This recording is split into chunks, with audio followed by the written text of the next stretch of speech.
there was an idea. The idea was to bring together a group of remarkable people, see if they could become something more. I have an army. We have a Hulk. This is the Marvel Tribe, brought to you by Walt's Apartment Podcast and the DisInsider. Avengers! Assemble.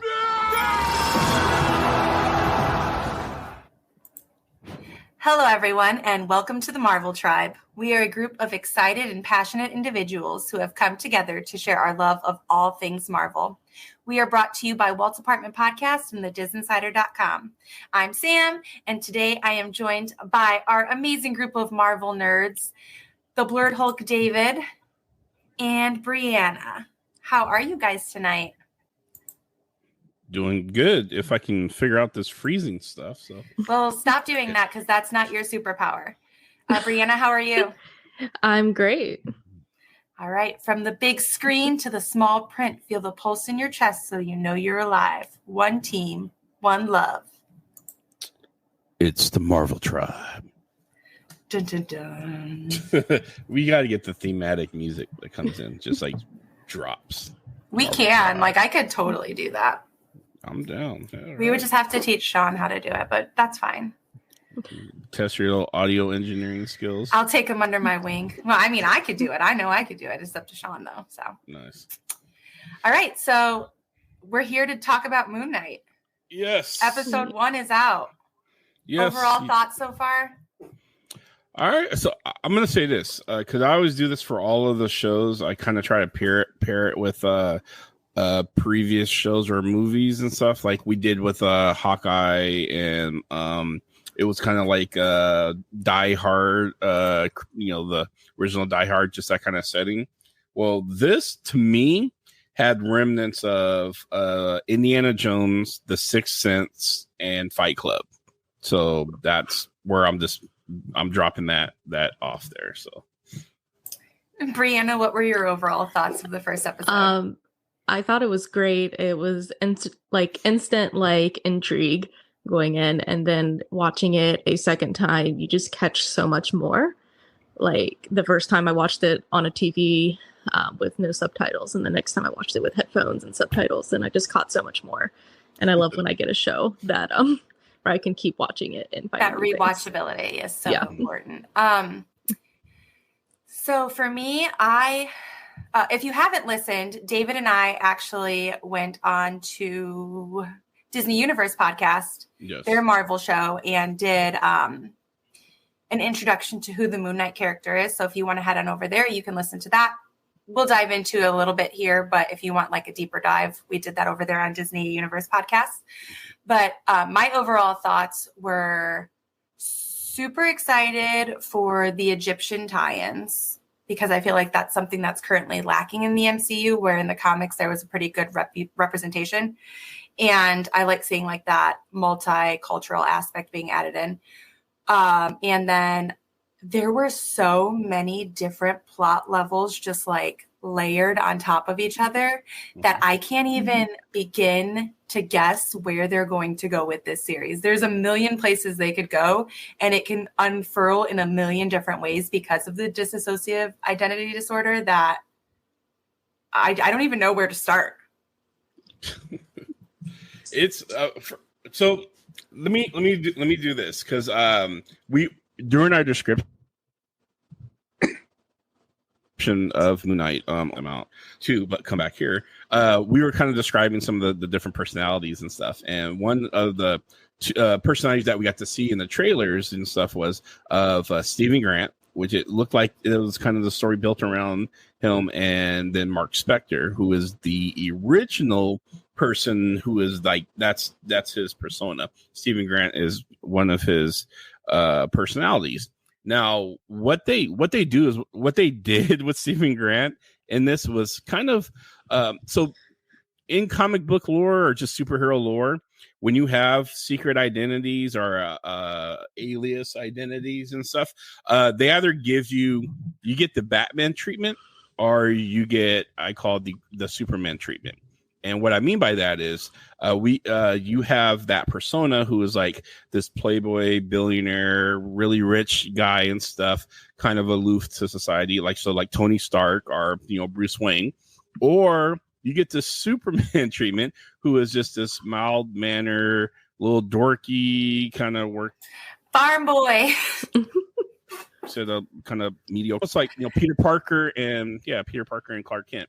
So they went the opposite with Stephen Grant. He was kind of, this is where the comparison to Batman was coming from, because Stephen Grant was actually a self-made millionaire, playboy millionaire and stuff. Now he's this really kind of, I don't want to say nerdy, because I'm a nerd. Yeah, no, he's nerdy. You can call him a nerd.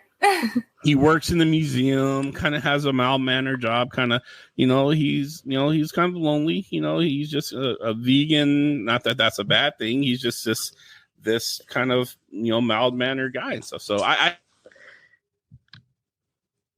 actually like that they switched it up a little bit. So yeah. David, your Wi-Fi is cutting in and out a lot. Oh no, shoot. You guys talk. Let me try to figure something out real quick. Okay. So and I did think it was interesting that, it was kind of like the personas were switched. So we get more of Steven than Mark, like we were expecting to get.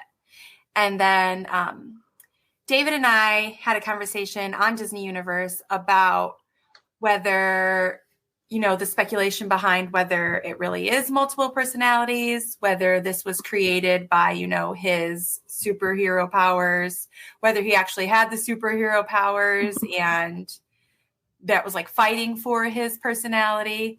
So there's still so much that is undecided for me that I am waiting to hear David explain it all to me, because but I still don't even know. Like, I don't even know if for sure that they can tell us what direction they're going with this series. Like, do you know for sure which direction they're going? I'm back. So how's that? Am I coming through better and more? Yes. I'll let you know if you're not. Okay, cool. So, actually, so I had a conversation with someone. They actually asked me, do we look at this Moon Knight character similar to the way we look at the Incredible Hulk? And I was like, oh, that's actually kind of interesting when it comes to people's personalities and stuff, because the Hulk and Bruce Banner are completely separate identities that are trapped in one body. So I was like, absolutely, I would look at the Moon Knight character as when Mark Spector as that. They have a relationship. Now, Mark also has a relationship with Stephen Grant. So that's another relationship that Mark has. Stephen Grant does not have a relationship with Moon Knight. He actually doesn't even really have a relationship with Khonshu, even though, and we all hear Khonshu through here as it comes through as a voice who really despises this persona, Stephen Grant. But it really is Mark Spector who has that ability to kind of quote unquote transform into the Hulk. He can transform into Moon Knight, the Avatar. So I'm loving that. I'm glad that I got to have that engage in that conversation, because it helps people make a little bit more sense of the Moon Knight character and stuff, with the whole DID stuff that's also going around in there. So yeah, I think that conversation they had in the bathroom where Mark was telling Steven, like, let me take over was something huge that we needed as fans. Now there are other identities in the comics. Do you think that we'll be introduced to them as we go on throughout the series? We got a little bit. So we got Mr. Knight, who is the guy who's dressed up in the white suit and the mask and stuff, which is weird because that is such a later developed character. So I'm not sure how that's going to play out and stuff. And we got to see glimpses of Khonshu as he was kind of haunting Steven's daymares and nightmares and stuff. So we hear him, but we don't actually see him, right? Well, so we see him twice, actually 3 times. So he appears behind him when he wakes up in the field, and we'll get to that part for a glimpse. And he appears in the hallway of the apartments when they started doing that rumbling. He was having a mental break. Then when he has that sudden wake on the bus, he appears just chilling out in the London streets there for a glimpse. I didn't see that one at all. So I totally forgot about the hallway. I remember the hallway for sure. But so what is your, like, when we were doing the Disney Universe podcast, you talked about how you weren't sure if they were going to go as Khonshu was one of his identities, correct, or if Khonshu actually implanted him as an avatar. Yeah. So I do believe Khonshu did give him the power of the avatar. Now I'll explain why, because that and people who don't know the history are going to miss this particular point. And I want to kind of go down the show kind of segment by segment. And there's a part when we get to the segment when he wakes up on the grass, and I'll explain why I am confident that he was chosen as the avatar versus just a part of those personality. So do we want to start with the opening? It. Go right ahead. So it opens. I love when shows kind of open up with just instantly you're in the show before the title screen and everything else. Excuse me. Woo. So we see in the beginning, who's it? Harrow. Sorry. Arthur Harrow, sorry, who he's kind of serves the crocodile goddess Ammit, and we see him. He's sitting at this table, and you see his tattoo of I can't remember the proper name of it, but it's like the scales. The scales of not justice, but it weighs your life. So in the Egyptian lore, you go before Anubis, I believe, and they put a feather on one side of the scale, and then they take your heart and put it on the other. And if you did good, your good deeds are light as a feather, and you can pass and you can go through the fields onto your heaven or to your paradise. If it fails and your heart weighs heavier than the then the feather, then you get eaten and you serve in the underworld and stuff forever. And so, actually it's kind of interesting because it's not exactly the same as the Egyptian lore, because the Egyptian lore, the crocodile it's like a crocodile / hippo beast. That's something that eats you. So this crocodile in the show is kind of like the god that Arthur Harrow is trying to serve and prove himself. So one of the cool things, so it opens up on the scene where it shows him, he has a tattoo and he's doing something. He lays out this piece of fabric and puts a glass on it and folds it in. He takes his crocodile cane and he smashes it into a bunch of little pieces. Then, and here's the thing, that this is the part where you will only get these nuggets here at the Marvel Tribe. So he takes those shoes, which I'm surprised a lot of people didn't get up on this, but I did because I'm a nerd that way. He took their actual crocodile shoes, and ask me how I know this. Go ahead, I dare you. How do you know this? So, well, one, a lot of Googling and a lot of research to how can you tell real crocodile shoes from fake, which takes you down a whole different rabbit hole. But the number one thing you can tell from real crocodile shoes from regular leather cowhide shoes and stuff is that they're extremely shinier than regular leather and stuff. And these are shiny shoes. I went back a million times and saw it, and I'm like, oh, okay, so this is cool. I learned some other things about. Do you know why he put the glass in his shoes? Yes. So this is a kind of a testament to prove his worth. This is actually a religious the thing that a lot of people, especially who are trying to go ahead. I was going to say it's a Greco-Roman and Egyptian culture when they're trying to walk like in the sufferings of disciples. Correct. And they're trying to show their devotion to God is by like doing things like walking on embers and walking on glass. It's showing like their testament to the disciples and God. So, and one of the things is that a lot of those prophets and stuff were called out for doing this publicly, showing this out in the public and stuff, because your devotion should be a quiet self test and stuff. And so what you don't see doesn't require recognition. Correct. So he does this on his own. So this shows that he's actually a true believer. He's not a huckster or anything. He is the true believer of Amit, and because he does this for himself, not for any other eyes to see. So he puts a glass in his shoes, and he walks, and he does his thing, proving his loyalty to his god that he worships. Now, so then it cuts from that, and we get the title scene, which, okay, so in the opening credits, we get the typical Marvel title scene, but there are some interesting changes with that.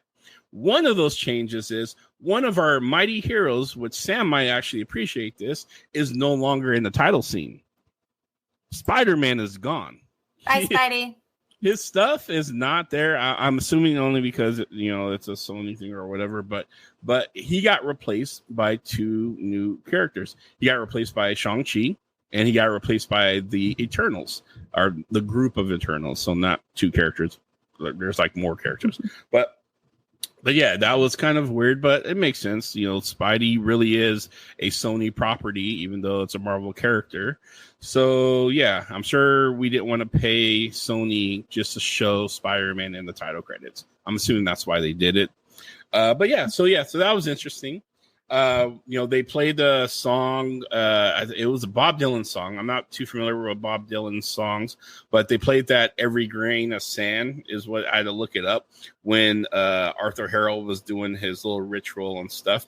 So it has something to do with that. I mean, glass obviously gets reduced down to sand and stuff. So that's probably the relationship between the song and that. And then after the opening credits, we get Steven waking up in his apartment and stuff, and we get the song by Engelbert Humperdinck. Again, not too familiar with this guy, but it plays the song "Man Without Love," which is really just about a guy who wakes up lonely every day and see everyday reminders that he's just a lonely, poor, pathetic soul. So it was befitting for Steven and stuff. So he wakes up shackled to his bed, and this nice little ring of sand around his bed. For me, it gave me very much Sleepwalker vibes, like bad Sleepwalker vibes, like this guy couldn't control what he does and stuff, which I actually think was perfect for a person who's experiencing DID. Because if you're very cognizant about the fact that you show up or you're in certain settings that you shouldn't be, and especially while you're asleep because you don't remember it, but you think you're completely, I totally get why you would jump to the conclusion, especially if you're undiagnosed, that you just sleepwalk. And so you want to do everything. And I'm assuming the chaining yourself to the bed and the proof that you're sleepwalking, like putting the tape on the door, triple bolt locking, putting the sand around the bed, means you're doing some dangerous stuff. So that's where I see that going. And I love the fact that they did that. So it comes to a point to where his DID is also presenting as like an OCD with these ritualistic things that he has to do and like trying to keep himself awake. Yeah. Like this is not a man with a healthy mind. And it's hard to watch. It's hard to watch somebody live in that state of paranoia, but I like that Marvel is showing it because it is a reality for some people. Mm-hmm. Absolutely. So there was some pretty cool symbolism throughout, which we'll see. A lot of mirroring we saw, whether it's through the pools of water or actual mirrors and stuff like that. Cool thing is we saw some of the reflections were in threes, which absolutely was a representation of the personalities that Steven, in quotes, for those who can't see me, was experiencing and stuff, which I actually love that comparison. Because the other thing that we saw that was, I think, was very much tied into his personalities and what he's going through is that Rubik's Cube. We see that a couple times where he's trying to go to sleep, so he'll do things, or he's trying to stay awake, so he'll do things to try to keep his mind focused and stuff, so he doesn't sleep. And solving this Rubik's Cube, one of the things I noticed, and I don't know, this might be a stretch, so feel free to laugh at me, Breanna and Sam, but in that Rubik's Cube, first of all, it's jumbled up when he's trying to solve it and stuff, but you only see which technically you can only ever see is 3 sides, which for me kind of makes sense. Like there's these 3 sides of this Rubik's Cube, even though it's a 6-sided Rubik's Cube. You, the viewer, anyone, even Mark, can only see 3 sides at any one point in time, which for me represents the 3 different personalities. The 3 personalities. So I thought that was kind of a cool bit of symbolism. Again, could be a stretch. I could be just. I like it. I like it. Yeah. So I do have a question before we dive too far into Easter eggs. So as far as Easter eggs go, we didn't have any MCU Easter eggs.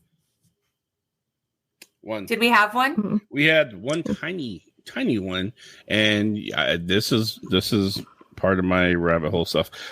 We actually saw the goddess Bass depicted in the poster, right next to the. I always forget their name. The original 9 of the gods and stuff. There's this family timeline of. Family tree of all the gods and goddesses and stuff, and Bass is a little bit way on the way down there and stuff. And Bass, for those who don't know, is the Egyptian goddess, the panther goddess who is worshipped by the Wakandans. So that I was like, oh yeah, that was a nice little tucked little Easter egg that was in there and stuff. That's the only reference there was. Yeah, so pretty much this stands alone from anything. Like you could literally never have consumed anything in the MCU ever and walk in and sit into this and be like, okay, I know what's going on. Well, technically, no, you're not going to know what's going on. I don't know. You got to wait for the plot. Yeah, you have to wait for the plot to unfurl. But you can be on this journey with the rest of us without the pre-required MCU notions attached. Absolutely, 100%. You don't need to watch any of the MCU movies. You don't need to watch any of the Disney Plus content. You don't need to read any of the comic books. This is a nice little mystery that is being delivered to you as we start to unfold things. So I love that, because as much as they tried to do that with some of the other shows, you still had to have kind of a healthy understanding, and you get that from people who've never seen or watch a lot of MCU movies, but they'll watch the shows and they're like, what is that? Like, who is that? So you'll hear that, even though they try to kind of not really disconnect them, but make them kind of stand alone, kind of little. It's a hard thing to do. I think they're doing a really good job with this, because this absolutely could just be a regular, really cool show on TV and stuff that has no ties. You wouldn't even know it was really MCU. If they didn't advertise that and stuff. So I thought that part was pretty cool. But there are things from the MCU that are going to be developing from this. I guarantee. Like, for example, David, there was an Easter egg you saw when he was rushing for his bus that I somehow missed. Oh, yeah. So Steven, Mr. Malmanor, he works in the museum. And as he was leaving his apartment, getting ready for the day, which I love the fact that, there's the broom guy who took up residency right on his porch to sell his brooms. And Steve, in his very how you non-threatening way to acknowledges it but doesn't do anything. He's very passive aggressive that way, and so he realized he's late for work, so he's running after the double-decker bus, and right behind the double-decker bus there's this big old building that says Atlantis on it right there, and then the double-decker bus goes right by. And I don't know how I missed it. There isn't. I did just look back at it because after you told me about it, there is a giant tree in front of it, and you can see it peeking through the tree. But I don't know how I missed that, because I was looking for that. For those of you who don't know why that excites me, you must not be a Marvel Tribe fan, because Atlantis is where the Submariner comes from, and SpongeBob. SpongeBob comes from Bikini Bottom, sir. Bikini Bottom. Anyways, Bikini Bottom, Atlantis. Bikini Bottom is the bottom drawer of Namor's dresser, so that's where all that takes place. He's got a sponge in there. Is SpongeBob the sponge he washes himself with? Yes, this is underwear drawers where all Namor's bikinis are. So he does need those. He does need those. They wouldn't let him come into the MCU without him. Sorry. But yes. I call that an Easter egg because it does reference something that we've been waiting for. Oh, yeah. it's actually a bigger breadcrumb than I think the first Atlantis breadcrumb we got was when who was it? It was Nick Fury. He was looking on his big old digital map of Iron Man things 2. things we need to pay attention to. And you see there's a dot in the middle of the ocean where there's no land. It's like, why is there a dot in the middle? Well, that's theoretically where Atlantis should be, right off the coast of Africa. So we did get another one. Yeah, so that was the first Easter egg. This was on the nose. So, but the underground earthquakes in Endgame. Yes, we did. Yes, that was another breadcrumb for Namor. Oh yeah, and then God, why am I failing at her name? She's the head of the Dora Milaje. She shut that down pretty quick. Said, we don't need to worry about that. So Okoye, is that her name? Yeah, Okoye. Yes. Thank you. Yes, Okoye. You're welcome. Yeah, she shut that down pretty quick. So yeah, don't pay attention to the earthquakes under the land or under the water. It's fine. All right, so now we are at the museum, and we do see a Moon Knight comic character introduced besides Steven and Donna, who I find to be absolutely hysterical in the most snarky, awful way possible. She's annoying as hell. She's just snarky. She's got an attitude problem. She does not like Steven whatsoever. But from the comics, she would be Donna Kraft. I think she secretly loves Steven. I think so too. That's where that is. She'd be hecka jelly. That's kind of how that is and stuff. So she's going to torment him till he breaks, and then she's going to have her way with him. So this is part of the game plan. Long strategy. So in the comics, Donna is Mark Spector's publicist. Whereas now she's not necessarily in Mark's personal life. She's in Steven's as his boss. But that's just a little bit of a nod to the comics. Yeah, they did a few switching characters and stuff in there. So he goes in the work, and you see he knows a lot about Egyptology.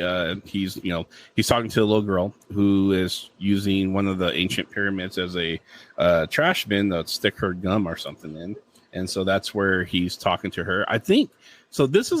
I'm not sure if this little girl has a bigger role in this or not, but there's some weird context about the conversation they had, because he was explaining to her about what happens when after they pull your organs out through your nostrils and stuff, but they leave the heart because the heart has to be weighed and stuff before you can pass through the fields, the great grass fields onto paradise.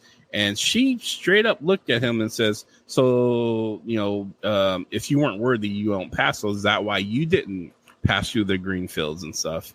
And it just he questioned reality for a second. It's like, well, that's a weird question because I'm not dead. And then he goes, am I? And then it moves on from there. So I don't think they do anything without just for the spirit of having a conversation. So that's got me kind of my radar up, because I don't know how to make that one out. So what else you got, David or Breanna? I was gonna say, and this, when I especially when I rewatched the scene where he's back into the museum, I started questioning, is he missing even more time than we've guessed?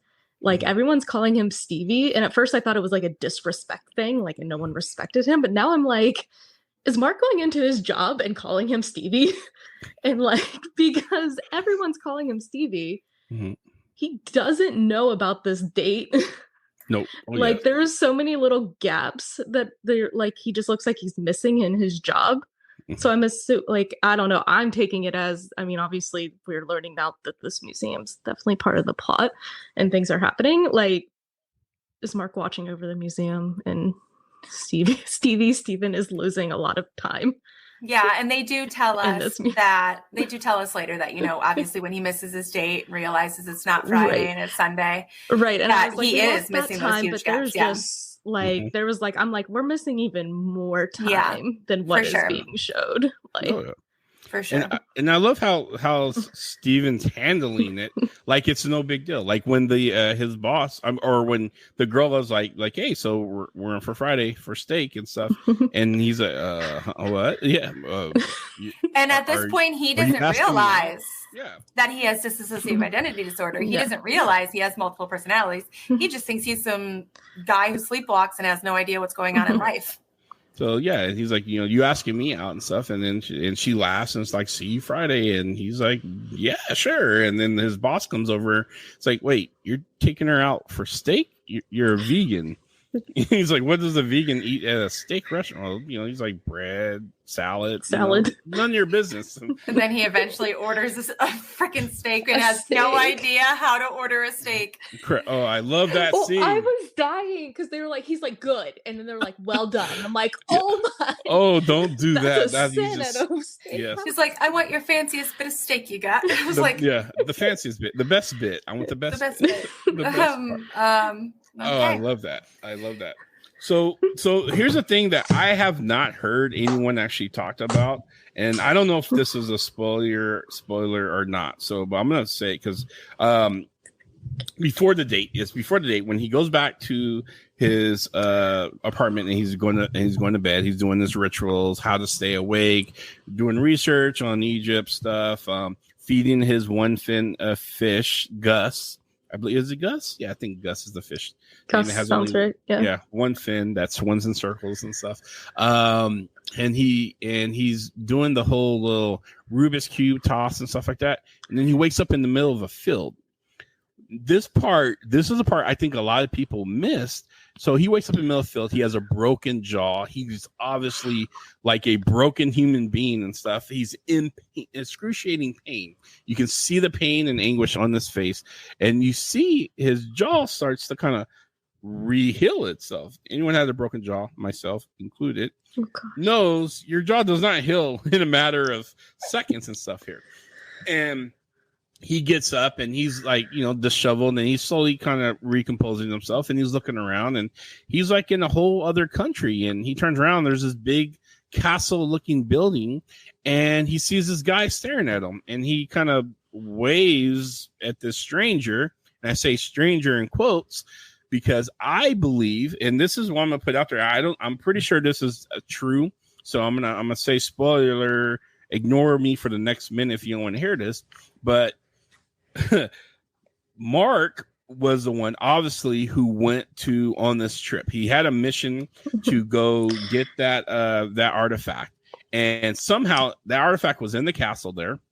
He somehow got in a fight with these goons and either got shot, thrown through the window and died, or jumped through the window because he was trying to escape and died.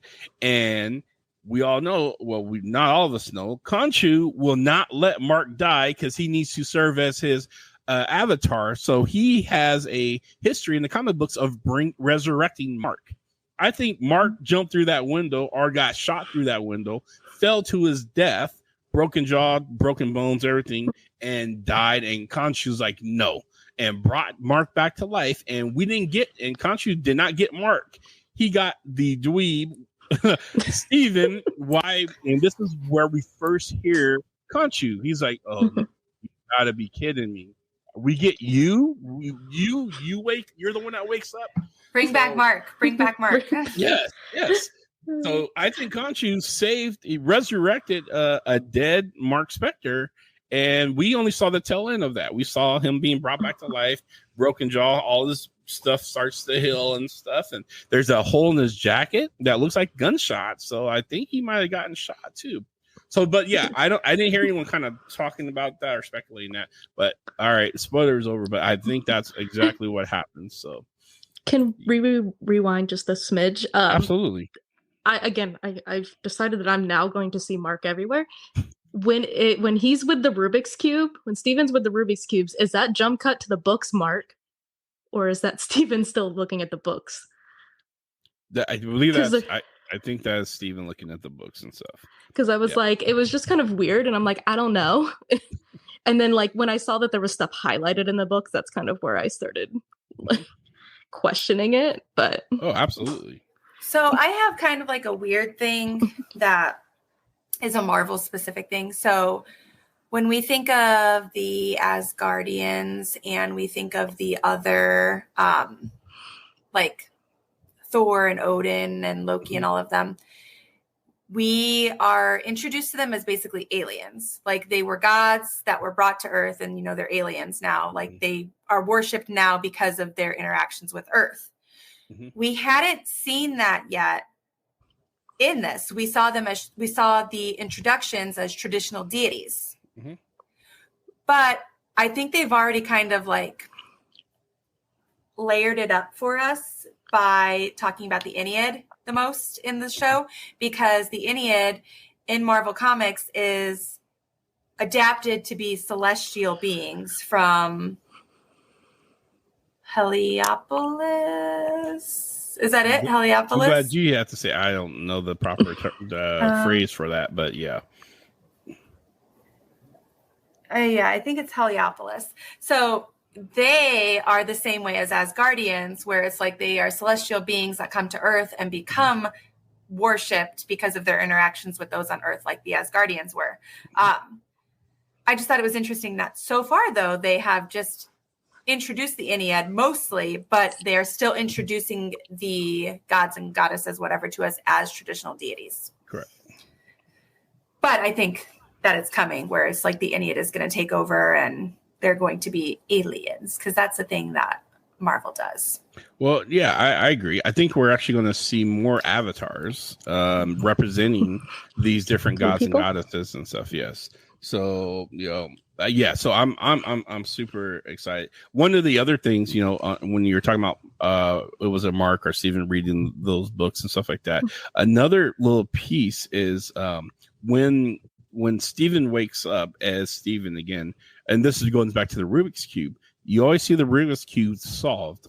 It's solved on the back of his bedside. So if you ever see any of the scenes, there's two scenes where he wakes up in his own bed.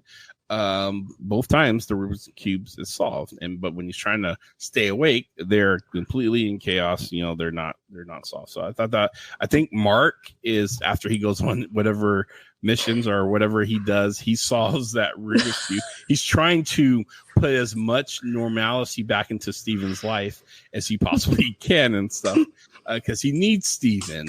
He needs Mr. I work in the Egyptian Museum and stuff for a particular reason. So the street performer, the living statue guy, the gold guy.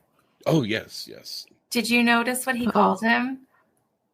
Yes. He called him Crowley. Crowley, yes. So Crowley is a real character from the book. Crowley is kind of like this. He plays this undercover aristocrat kind of. He's like a homeless guy who gives information. Character. Yeah, he's like a pigeon. Just like Donna, he's one of Mark's people. Correct. But right now, Donna and Crowley are just friends. Are Steven's people. Acquaintances of Steven. Yeah. Yep. I think it's interesting the way they've spun that. So what do you guys think about Mom? Because we see him talk to Mom, or at least the voicemail twice. I was going to say he never talks to Mom. Yeah. He's either gets Mom must be the busiest woman on the planet, because he always gets her voicemail. And I don't know about you, but most moms have time for their son. So, and especially in the world of cell phones. So I'm thinking Mom's mom is obviously not Mom. I think Mom might be just Mark, because Mark. So here's the thing. This is my speculation with this. Mom sent him a postcard. He got it, and he was reading a postcard, and it's just so funny that the postcard was an Egyptian postcard, like from a gift shop. And you look where he works. He works in the gift shop. So I think, Mark sends these to, again, trying to sustain the Stevens personality and stuff, as much as he can, introduce that normalcy in his life so he doesn't I don't know why, but he wants to maintain this cover for Steven. So I think Mark sends him sounds like a caring guy. He does. So speaking of phone calls, the phone call with Layla. Yes. who's not a character in any of the past books. The name but does not. The lame Layla is not. Mm-hmm. But I feel like there's a connection to Marlene, who is the archaeologist that he sacrificed basically himself for. And that's how he ending up where Khonshu was able to choose him as an avatar. Yep. So I am wondering if the last time he saw Marlene is when he was trying to rescue her in the fields, and Khonshu downloaded him as his avatar. Yeah, I agree. I think and that's why she hasn't heard from him in a couple months. She's a retcon character and stuff. I agree. I think this name is the love interest of Mark Spector and stuff. So, and then we saw, and I can't remember the other guy, but he's also friends. And Mark, when they were mercenary days, there's one missed call from him as well. And I'm sorry, I tried to find it in my notes, but I cannot find it, the name and stuff. But it's on the collar. It's on the collar. Yeah, thank you, Duchamp.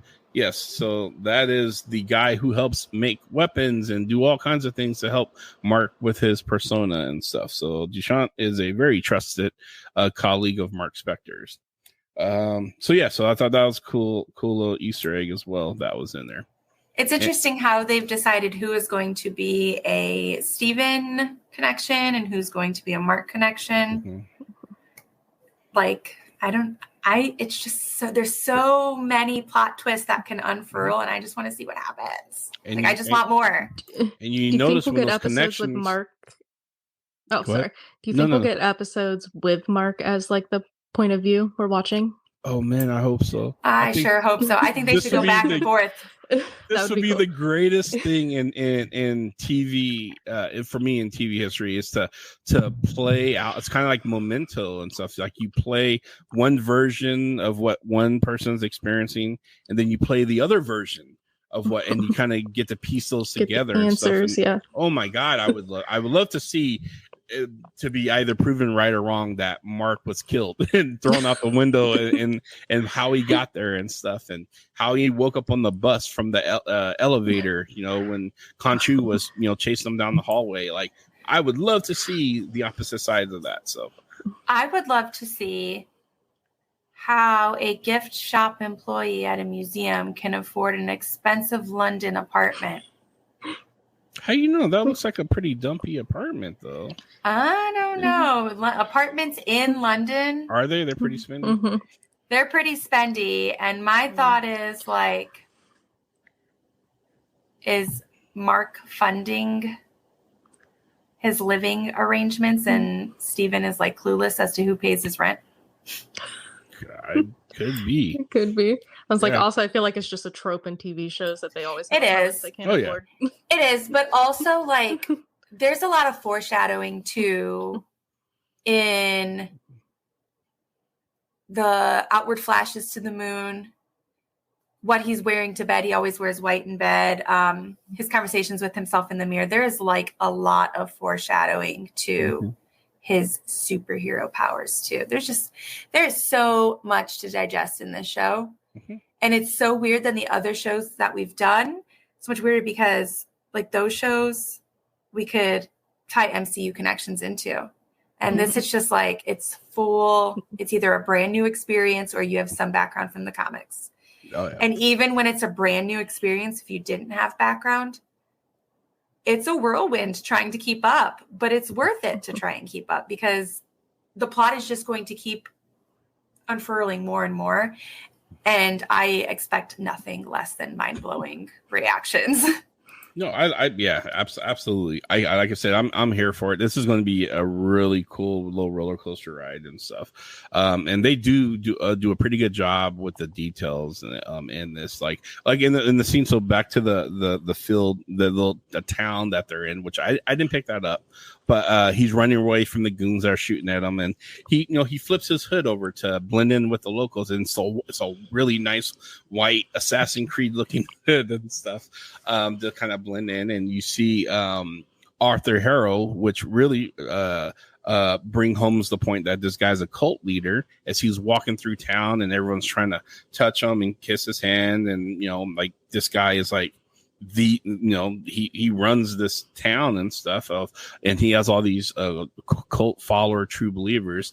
I mean, I could swear I saw someone with a MAGA sign. Hold it, never mind, that's a bad joke. But yeah, so he goes in front of town square and stuff, and he, and everyone kind of gathers around him and stuff. And this is the part which I really like, because it kind of shows who is going to be the antagonist here. And he asked for a volunteer, and we're not sure what's going on and stuff. And so a guy steps up and volunteers, and he takes his crocodile cane and holds it over the guy's hands. He grabs his hands, and his tattoo starts to move, and it's the scales. And I gotta remember the proper name because I don't want to butcher it. It is real Egyptian lore, but the scales of, I'm gonna call it scales of justice, starts to weigh back and forth and stuff. And what the lore is, that it's weighing the person's deeds, that he did good deeds or bad deeds. And the thing is, with the lore in Marvel, with you're right, by the way. Scales of justice. Is it scales of justice? Mm-hmm. So in the Marvel lore, the goddess Ammit, what this person does, she knows all the stuff you've done in your past, but also all the things you've done in your future. And so she kind of became, and they mentioned it, this modern day Egyptian boogeyman. She was the first boogeyman because she would take people who haven't done things yet, because she was tired of just waiting around for someone to do something bad that she know that was going to happen anyway. So she became kind of this bad goddess, that wasn't so much revered, more feared. And so I don't know. So it judged this first guy as, the tattoo turned green, which means he can live, or he satisfies these scales. And then the old lady, she came up next, and it judged her bad. It turned red, and then you see her life get sucked out of her while while Hera was holding her arms and stuff. So go ahead. I'm sorry. Because she says she's like, but I've been good. Yeah. Yep. So meaning that he is allowing the scales to judge her based off of what she might do in the future. Mm-hmm. So when he's explaining the scales and like the whole future thing to him in the museum, I think it's bunk. But you know how he's talking about, like, you could have stopped Hitler, you could have stopped all of this. You notice who he didn't include? Could have been stopped. Somebody from the Marvel universe, the MCU. Could have stopped Thanos or somebody or anybody. Mm-hmm. I know, obviously they're trying to keep it authentic, but I was like, come on. If you could do that, why couldn't you stop Thanos? I love the Avatar. Do we know when this takes place in the timeline? We do not, because they are not. It's not in the timeline. They're not giving us any. Assuming this was any reference pieces and stuff. Like I was hoping we get like a reference piece, since it's in London, like maybe something from like the Eternals and stuff, because there's some settings that take place there, but we get nothing right now. So. Well, it has to be after Avatar comes out. Yes, that's true. The blue people and the anime. Yeah, and I love that joke. The Last Airbender, yeah. So nice little shout out to Avatar, which is owned by Disney as well. And then I don't think the anime is owned by Disney. So no. But yeah, so I think it's bunk the way that he's describing how Ammit is judging people. I think Ammit is looking for followers who would do her bidding, or the bidding of the Avatar of Arthur Harrow, and don't want good people in her ranks who would question her. So she kills I think the lady really was good, and she lived a good life. And I think she only had a few more years left, and she wasn't planning on robbing a bank or kill people and stuff. So because of that, she was found to be worthless. That's just my little theory. I think the scales aren't being used the way they're intended to be used. So like Ammit is trying to build an army. Yes, of followings to worship Ammit and everyone, and so I think that's what's happening. So because I think that the first two, he gave me some kind of creepy, you see him at school parks kind of vibe. So I wasn't really feeling him.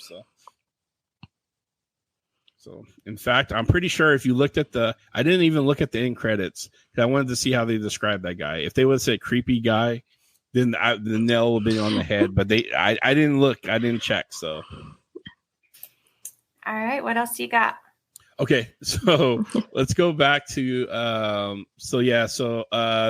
driving scene where he's escaping, because obviously his first time he has a waking moment. Yeah, they try to take the artifact out of his hand, and he visibly, eyes roll back in his head, and he, the whole vibration, which I love. He has a flash snap, I guess, and we don't see what happened, and then we get Steven back, and he has a bloody hand holding the artifact, and then all the guys around him are dead, and he's freaked out, visibly freaked out mode. I mean, I would be one of you guys would be. Yeah, he's like, I'm sorry. I don't know what happened. This is new. I'm in this with you guys. I don't know what happened. So he's trying to get away, and he ends up still in a cupcake van. And we get Wham! Wake Me Up Before You Go, which I thought was hilarious. As the chase scene was pursuing, as those guys were chasing them down this long mountain windy road and stuff. And this is not I don't know about you guys, but this is not an Easter egg or a nod, but I very much got Final Destination vibes with the log truck. I think anyone over the age of 25 understands about log trucks, how you just don't want to be near them because of Final Destination. They scared us like Jaws scared us from going into the sea. So yeah, I got that vibe. I'm like, oh my God, there's a log truck, and here comes the accident. So yeah, so he's switching, and he's going in and out. The guys are jumping on the truck, and he's hitting them with cupcakes, because that's how Steve fights, apparently. Next thing you know, he passes out and wakes up with a gun in his hand, and a hole shot through the windshield, and the guy dead sitting in the back, and he falls out and gets ran over, which I was like, oh man, this is on Disney Plus. Okay. So we're having these in and out flashback scenes and stuff. And the final one was where the guys kind of finally overcome the cupcake van, get out of the car, has the guns drawn, ready to shoot Steven. And then here comes the logs to take them out. And then Steve looks up the hill, and here comes the logs to take him out. Again, the second time I think Steven dies. I'm just saying. Oh. And then he wakes up in his bed, and he wakes up with a smile on his face, like, oh my God, this was a dream. This was not, none of this happened. This was a dream. It was, whew.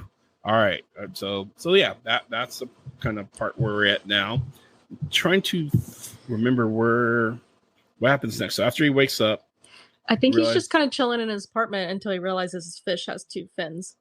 That's right. Thank you. Yes. So the fish has two fins, freaks him the heck out. He takes the fish. He takes Gus back to the fish store, and they have a kind of a weird. Yes. That was a good pickup. I didn't actually know that. I didn't know that. Oh my God. So yeah, take him back to the fish store and has a nice little chat with the pet store owner, and the pet store owner is like, "You picked the fish yesterday. If you want to trade them out, you want to disable the fish, that's fine. Take them and stuff." And he's like, yesterday I was in here, Thursday or Wednesday or whatever and stuff. So he's kind of giving us some revelations that he's lost time. He lost some time and stuff. The store clerk, pet store lady, is like, "You're crazy. Get out of my store, please, with your really healthy two fin fish." And so he ends up leaving. I think, is that the moment he realized he's late for his date? Yeah, he realizes it's evening instead of morning. Yeah, so he realizes the time, it's the evening. So he's changing. He's back in his apartment. He's changing for his date, wearing his cool guy stuff, and so to speak, and stuff. Goes to the restaurant, and he's just sitting there waiting. And we kind of come into the scene where he's waiting for his date to show up. Doesn't show up. So he's like, I'm just going to ring her up. So he rings her up and he gets a very hostile not hostile, very dismissive date on the other end, saying, "Oh, you finally decided to call me. Okay, all right." So he's like, "Well, I'm here for our steak date, and he's like, "Oh, well, good for you. I ate my steak already and stuff." Alone 2 days ago. Alone 2 days ago. It's like, what do you mean? We had a date for Friday. It's like, yeah, tonight. Like, no, today is Sunday, idiot. She didn't say idiot, but I mean, yeah, she implied that. Yeah, she's like, and he tried to be snarky. He's like, well, last I checked, Friday comes right after Thursday. No shit, Sherlock is basically what she just said. It's like, it's Sunday. So, and he's like, wait, what? No, what? And so she hangs up on, like, don't ever call me again. And he asks the maitre d', like, hey, what's today? And he tells him it's Sunday. And he's like, has this sad moment, this epiphany that, again, he lost track of time. Like, he doesn't know what happened, and to the point where he's like, you know what, and he's like, we're closing the kitchen down shortly, you want anything? And he's like, Mr. Vegan's like, give me a steak. And the best conversation about steak ensues. This is totally this is the kind of conversation a person who doesn't typically eat meat would have about ordering a steak for the first time. Like, give me what kind of steak would you like? The finest cut of the steak. Yes, the best bit of the steak. The best bit. The best bit. Like, how would you like it? Good. Good. Yes, yeah. Good. So, well done. Okay. Which is such an odd thing to recommend. If you hear someone say it's good, I believe I interpret that as delicious. And I'm sorry, as a person who grew up not knowing how to eat steak, I grew up as a child who parents, mom in particular, cooked their steak well done. Same. And now I'm like medium. Yes. Medium. Yes, I did not know steak was not supposed to taste like a leather boot until. And when my husband orders his steak well, I'm like, please butterfly it for him. Like, I will specifically ask for them to butterfly the steak if he's ordering it well. Absolutely. So yes, for all you people out there, this is no insult to you who enjoy well done steak, but there is an option out there that you have to try. And I don't think steak was intended to be that dead. So, anyway, it was just a funny interaction. I loved it. It was one of my favorite scenes of the whole thing and stuff. And so he got his steak, he ate it, he ended up going home, and he was eating his chocolate candies that he bought for her. He bought flowers and threw those away, talking to his mom about how she'll love her. Yeah. Oh my. Oh yeah, can't wait to bring her over. You'll love her, as he throws away the flowers and stuff. And then he decides, I'm going to feed Gus some of my chocolate sprinkles, which in my head, I'm thinking, and I know this is true for dogs. You don't feed dogs chocolate, but I was like, aren't you going to kill your fish? You can't feed fish chocolate. I don't know if you can. Feed fish sugar. I don't know if that's to be true. I just assume. I'm like the animal fish rights don't create person. Insulin, do they? Out. I don't know if he just killed his fish. He's like, you want some of this? And he poured the candy sprinkles in the fish tank. Hopefully Gus isn't stupid enough to eat it. Yeah. I probably should have went and looked that up, because I was very anxious as I was watching that. I was like, can you feed fish chocolate? Listen, he didn't want Gus anymore anyways. He had 2 fins. True, that's right. Yeah. He did give up. He was suspicious of that fish. That was not the original OG Gus. So, and which is right. Which again, I also think Mark swapped the fish. Something happened that we're going to see with Mark Spector that caused, he kills poor Steven's fish. He goes to the pet store real quick in between his missions somehow, and buys a replacement fish and replaces it. Absolutely. I hope we get to see that scene. I hope it's not one of those Morbius rides a jet ski that we never get to see. I want to see that scene. Yeah. So Mobius. Yeah, I say Morbius. Yeah. You did say Morbius. Wrong movie. That's so. While he's sulking and stuff, he noticed that his table was moved, and which was odd. And so he kind of, he flips up the mat and he sees the groove lines, and so he pushes the table back and looks up and sees that there's some paneling like weird, which is situated weird. So he hops on the table and looks in the paneling. He noticed that there's a cell phone and something else. I don't remember what it was. Was it the artifact or was it just a cell phone? The only thing I remember is the cell phone right now. Same here.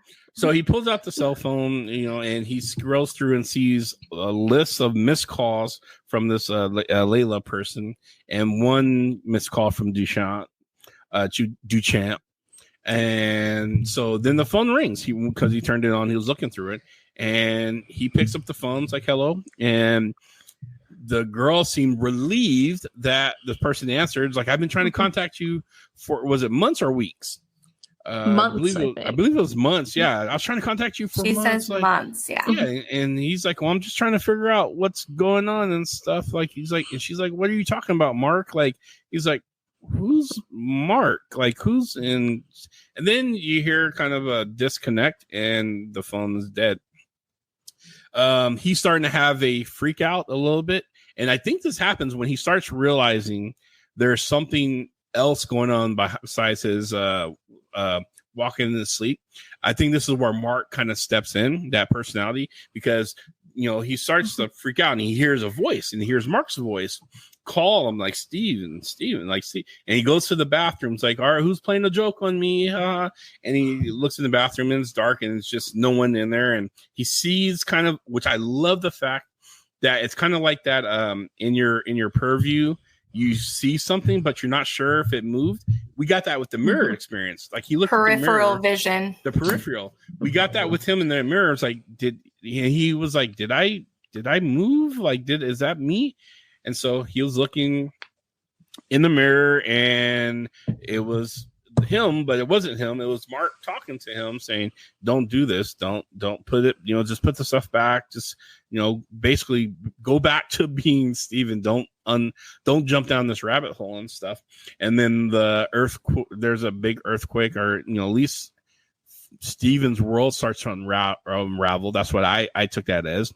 And so he runs out of his apartment through this dark hallway to the elevator, trying to get to the ground floor, and he's hearing voices and stuff. He hears Khonshu, and he gets down to the third floor, I believe, and he sees Khonshu starts coming towards him, like just big dark mummy bird beak looking figure coming towards him with a cane. And he gets right to the elevator door and grabs it, and then turns into the old lady, and he's on the ground cowering. And then the old lady looks at him like, okay, weirdo. He's like, oh, I'm just looking for my contacts, or it's like, oh, okay. And she's scared as hell because because Steve's behind him, and she gets off on the 5th floor where Steve is. And she's like, immediately gets out of the elevator, start knocking on the first door she can. Like, oh yeah, my friend's expecting me. Knock, knock, knock, friend. And he's like, yeah, okay. And then next thing we know, Khonshu is in the elevator with him, and then he wakes up and he's on the bus. Cutscene to that. Don't know how he gets there. And then the daytime too, you see the bus go by, and you see Khonshu. There's a flash picture of Khonshu just standing there on the sidewalk. And then he through one window pane, and then through the very next window pane, he's gone. So it was really quick. It was a flash. So yeah, he shows up to the. So when he gets off the bus, he turns and looks, and he sees Arthur Harrow. So he freaks out, runs into his job, talks to the security guard, who keeps calling him Scotty, because I don't know why. But he doesn't care that his name is Steven. So he's like, whatever. But, he's like, hey, there's this guy who's been chasing me or whatever and stuff. You do not let anyone in the museum. And he looks at him, and like, yeah, I can't keep people out of the museum. It's like, just don't let any unsavory characters. And he's like, it's free to come to the museum. I don't know what you want me to do. Like, so he ends up just kind of, his boss lady comes by and is like, oh, you're late for work, blah, blah, blah. I need you're doing inventory again. That's like her number one punishment. I think she's just lazy. She's supposed to do inventory, but you're doing inventory again, and tries to give him a box of stuff. And also there's we'll talk about that later. So he sees Arthur Harrow, and so he's like, hold on one sec, hold on. And so he goes over to him, confronts him, And then Arthur, says, well, you told me your name was Steven and you're this guy that works in the museum. Funny you find out that that's true. It's that you are this weird little, you're not the mercenary who I called you out to be. You're just the guy who works in the gift shop. And so he starts doing his little thing with him talking about the goddess, Amit, who is right there on one of the columns and stuff, and talks about how, giving them the spiel and everything. And then grabs him and is like, hey, let's read your soul. Let's read your, so he puts the crocodile cane on him, and there's chaos within you. Yes, I love that part. Because that reminds me of the Rubik's Cube, the unsolved chaos and stuff. It's not resolved. So he started weighing his heart, and the scales it kept vibrating back and forth. It would not settle.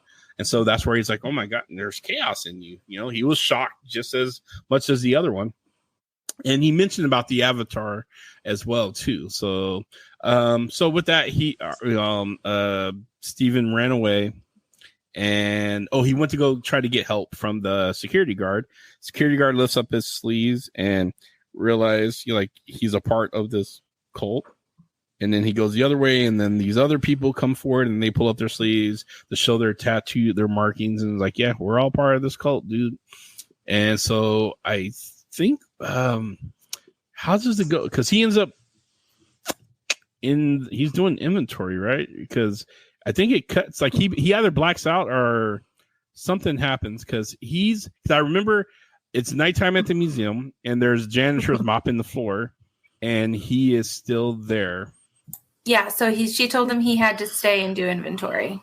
Correct. But I don't know how that scene ended with Harrow. I don't remember how that scene ended. Like if the door opened up. Yeah, the door opened up and he ran through it into the museum, and then I think he kind of just went about his day. Okay. Yeah, I think you're right, because it didn't really show any kind of weird. That's what they showed us. Yeah, that's what we saw. So he's going about his day, and this is nighttime. Obviously, the museum's closed. The people are gone. Their cleaning crew are cleaning up and stuff.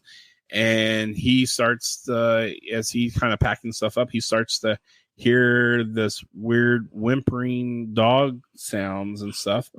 And he kind of he meanders throughout the exhibits and stuff, and he kind of gets this weird eerie ghost, which this is the part was really well made. I thought this was the nice little horror added to it and stuff, but you get the shadowy figures and stuff, the glowing eyes and the big the jackal. Yes, the Egyptian jackal and stuff, who serves Amit. And you hear Arthur Harrow comes over the loudspeaker saying, hey, just give us back the artifact, and I promise I won't have my hounds kind of rip your flesh apart or eat you or whatever and stuff.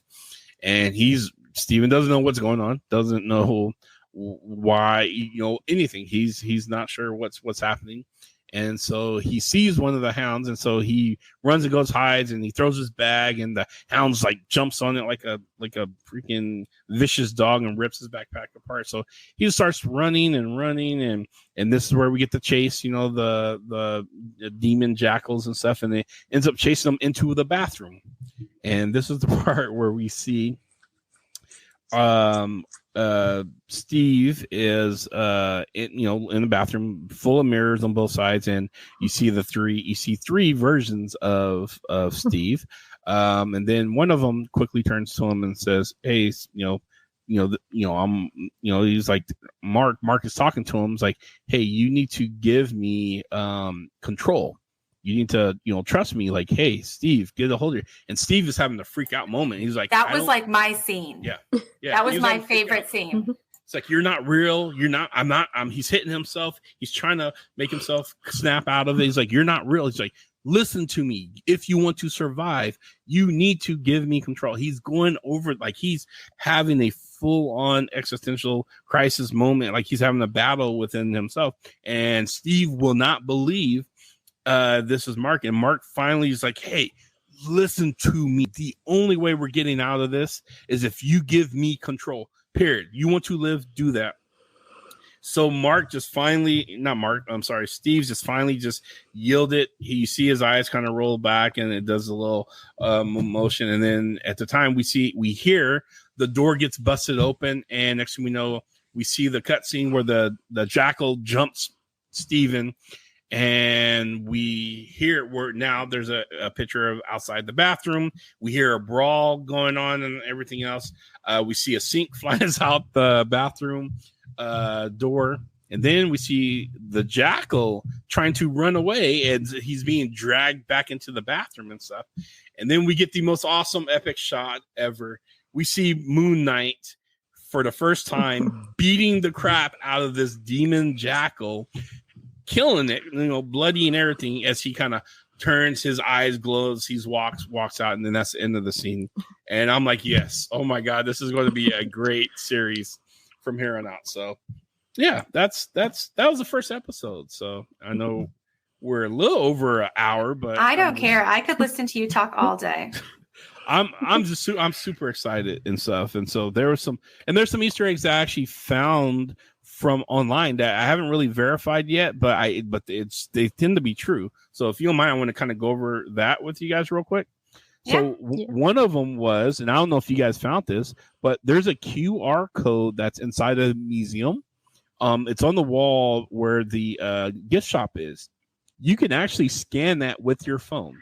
And if you do that, it takes you to a Marvel page where you can get a free digital copy of Moon Knight. You get, I believe it's the werewolf one. So that is cool in itself. I haven't done it yet, cool. But I looked at it. It's a proven Easter egg. Many people have done it. I was like, oh, wow, that's pretty cool. So also, there was two. Here's the other Easter egg that other people missed. While he was doing inventory, nope, I already said the picture of Bass. So that's the Wakandan god that was on the wall. Let's see, Steve was running late for work, chasing the bus, running past the Atlantis. So those are three Easter eggs I found. Was the Atlantis sign that Sam missed. It was a big glaring sign that said Atlantis. It could have had neon lights. So to be fair, it could have been more glowing and prominent and stuff. So, but yeah, that's pretty much it and stuff. Like, I really hope we get to see Mark's side of things, like Breanna mentioned, because I think that would be a really cool little perspective and stuff. And the fact that it would either prove or disprove my theory that Mark was dead when he fell out that window, or he came out that window. Because the window, if you go back and watch it, when the henchman that waves at him, there's broken glass around him. So something went through that window. So pretty sure it was Mark and his dead, brutally disfigured body. So yeah, that makes so much sense. I never thought of that, like him dying and bringing him back. That makes so much more sense. Yeah, he got resurrected. Yeah, and that was something that we talked about when we did that preview show with Disney Universes. We talked about how he chooses when he can resurrect him. Mm-hmm. Oh. And there does come a point where he stops allowing him to have some of his abilities because he is just the avatar. He can't do anything that Khonshu doesn't want him to. So Moon Knight is his own separate, thing, but only Mark is the one who made the deal, and Mark is the dominant personality. And so it's, like I said, it's the Bruce Banner Incredible Hulk. If you think of it that way as the show progresses, I think it'll make a little bit more sense and stuff. Like, so Mark does have all these fractured, or, he does have the dissociative identity disorder, but the primary identity is Mark, and Mark is the only one that can trigger the avatar when it's needed. That's why he wasn't saying, hey, Steve, there's an avatar in you, Moon Knight, he's a badass, trigger, you need to believe in him. He's like, no, turn your body over to me. I will activate, it's like, Bruce Banner's like, I will activate the Hulk, because I'm always angry, so it's kind of, so think of it in those terms, and it'll be a little bit easier and stuff to as the show goes on. So I'm excited. I can't wait for episode 2. So there's so many different plot twists that they can take that I don't even know. I don't even know where they're going to go. Yeah. I don't even know. So I do want to amend one of my predictions because I did make a prediction on who we may see in the series, and I said we might see Blade. There's still that chance we may see Blade, but I'm gonna add we might actually see the Black Knight from Eternals. Blade did talk to him at the end in London in his office and stuff when he was looking at the sword. I think we may show up. We may get some of the Midnight Crew and stuff. Easter egg or two or some reference, or maybe he bumps into Jon Snow in the street. I always call that guy Jon Snow. Jon Snow. But yeah, who knows? Maybe he's just frequenting, the museum, which doesn't. So correct me if I'm wrong. I need to rewatch the Eternals, but doesn't the lady Cersei works in the museum? Wasn't they were talking and she was dusting off artifacts and stuff like that? So because when he had the conversation with Pip around one of the, and so I want to know, and I need to verify if it's the same museum. Again, they said there's no ties, but how many Egyptian museums are in London? So true, but also like archaeologists in general. Yeah, she could have some connection to Marlene. Or Layla. Yeah, possibly. Yeah. So I'm gonna go back and rewatch the Eternals probably this weekend and stuff after episode 2, and just to see maybe there is another little tie-in that people are missing and stuff. So I will pay better attention for Atlantis signs this time. You'll see it definitely as soon as you're like, oh, there it is right there, big sign that says Atlantis. Oh no, I see it now. I went back, I scrolled through, and I found it when you were talking about that scene. I was like, how did I miss that? And I was like, well, there's a tree there, so maybe that's how. But the bass one is harder. The bass one's harder to find, but it's right there. It talks about the hierarchy of the family tree of the Ennead. So yeah, and Bass is one of the lesser gods. It's kind of like the Celestials hierarchy. Well, he's talking about the Ennead, and he's like, she's like, I fired 2 of them for being late, and I was like, yeah. Mm-hmm. Dang, sis. I dislike her so much. She's annoying. So I hope maybe Moon Knight comes and beats her like maybe she was a jackal. Wow.